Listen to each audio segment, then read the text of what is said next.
যে জনপদ একসময় শাসন করত ১২ ভূঁইয়ারা, একদিন যা হতে পারত গোটা বাংলার রাজধানী, যার বুক চিরে বয়ে গেছে ব্রহ্মপুত্রের প্রাচীন ধারা, স্বাগতম ইতিহাস ও ঐতিহ্যের আঁতুড়ঘর পাকুন্দিয়ায়।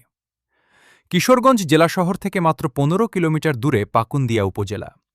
৯টি ইউনিয়ন আর একটি পৌরসভা নিয়ে ১৮০ বর্গ কিলোমিটার এই জনপদে বাস করে ৩ লক্ষাধিক মানুষ। মজার ব্যাপার কি জানেন?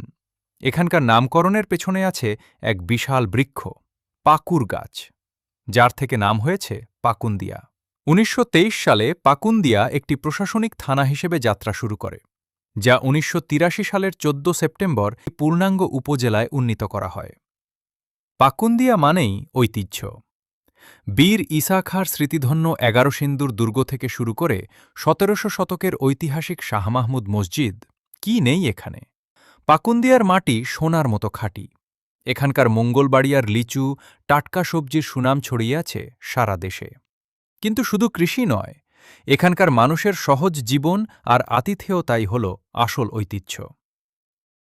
পাকুন্দিয়া আমাদের কাছে শুধু একটা মানচিত্রের নাম নয়, এটা আমাদের শিকড়।